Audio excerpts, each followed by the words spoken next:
আসসালামু আলাইকুম। অষ্টম শ্রেণীর শিক্ষার্থীদের জন্য আজকে আমরা প্যাটার্নের উপরে একটি সৃজনশীল প্রশ্ন সমাধান করার চেষ্টা করব, যা পরীক্ষার জন্য খুবই গুরুত্বপূর্ণ। এখানে আমরা একটা চিত্র দেখতে পাচ্ছি। প্রথম প্রশ্ন হচ্ছে ক নাম্বার, কাঠির সংখ্যার তালিকা করো। চিত্রটাকে আমি একটু আলাদা করি। এখন যদি আমরা কাউন্ট করি, যেটা পাচ্ছি, প্রথম চিত্রে কাঠির সংখ্যা, প্রথম চিত্রে কাঠির সংখ্যা, সেটা কয়টা? ১, ২, ৩, ৪, ৫টা। লিখলাম ৫। দ্বিতীয় চিত্রে কাঠির সংখ্যা ১, ২, ৩, ৪, ৫, ৬, ৭, ৮, ৯, ৯টা। তৃতীয় চিত্রে কাঠির সংখ্যা ১, ২, ৩, ৪, ৫, ৬, ৭, ৮, ৯, ১০, ১১, ১২, ১৩। কয়টা? ১৩টা। এখন বলছে কাঠির সংখ্যা তালিকা করো। এখন আমরা কাঠির সংখ্যার তালিকা করব। লিখতে পারি কাঠির সংখ্যার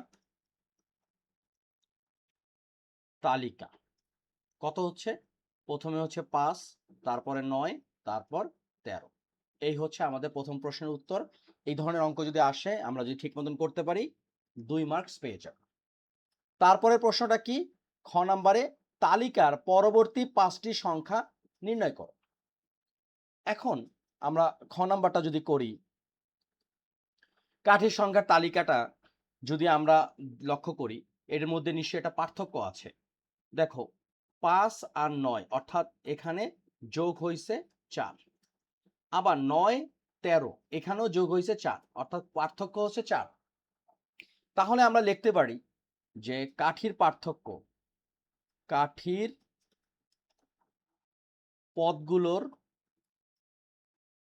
গুলোর পার্থক্য সেটা কত? আমরা যদি এইভাবে লিখি যে ১৩ বিয়োগ ৯ অথবা ৯ বিয়োগ ৫, যাই করি না কেন, সেটা হচ্ছে ৪। অর্থাৎ এক পদের সাথে পূর্ববর্তী পদের পার্থক্য হচ্ছে ৪। এখন বলছে পরবর্তী ৫টি সংখ্যা নির্ণয় করো। সুতরাং পরবর্তী সংখ্যাগুলো, পরবর্তী সংখ্যাগুলো,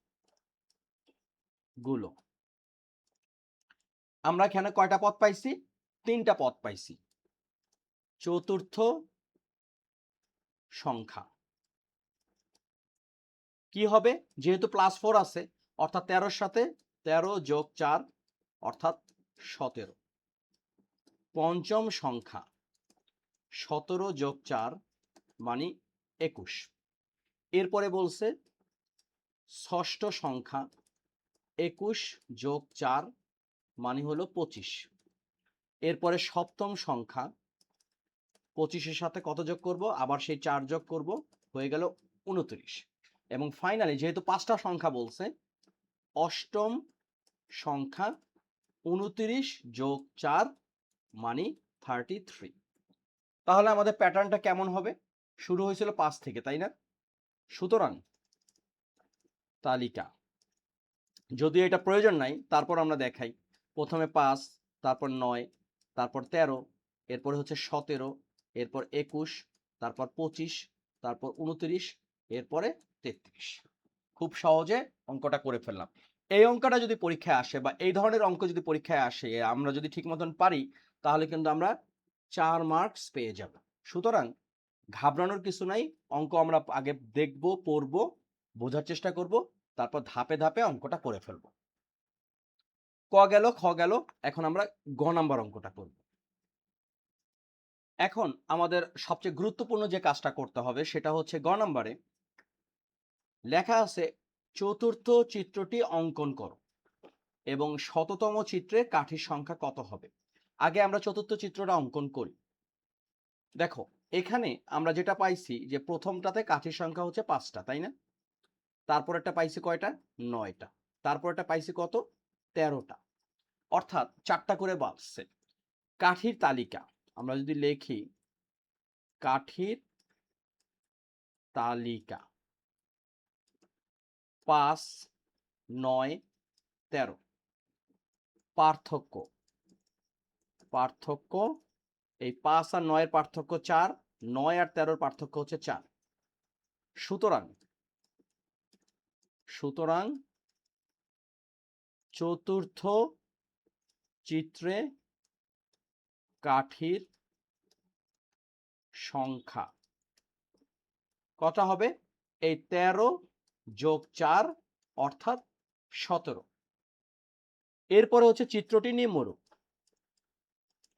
চিত্রটি নিম্নরূপ। চিত্রটা কেমন হবে? এই যে এখানে প্রত্যেকটা জায়গায় কিন্তু 4টা করে বাড়ছে, অর্থাৎ আমাদের এই সাথে জাস্ট এইরকম একটা দিব, এই করব, এইরকম আর একটা বেড়ে যাবে। চিত্রটা হবে কেমন? চিত্রটা হবে হচ্ছে এইরকম।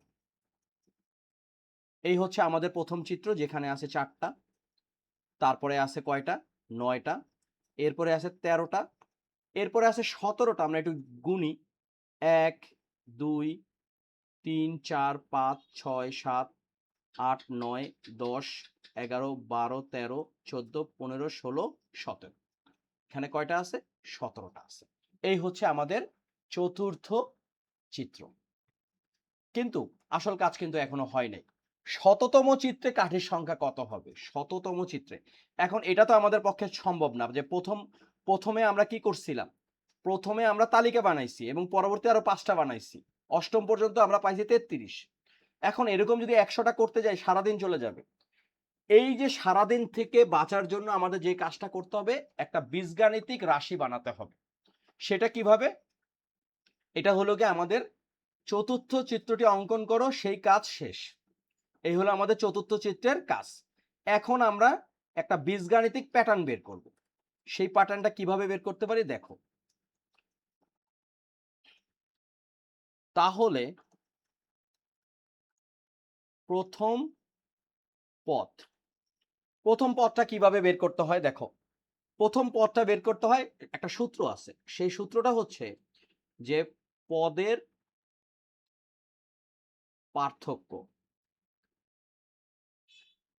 পার্থক্য গুণ হচ্ছে পদের সংখ্যা যোগ হচ্ছে যেটা প্রয়োজন। এখন এই 4টা কিভাবে মিলাতে পারি আমরা লক্ষ্য করো। আমরা এখানে প্রথম পদ কত? 1। তাহলে প্রথম পদ হচ্ছে 1। পদের পার্থক্য কত? পদের পার্থক্য হচ্ছে 4। এই যে দেখো 4টা করে পার্থক্য হয়েছে। এখন 4 আর 1 গুণ করলে হইতেছে 4, তার সাথে যোগ করতে হবে 1।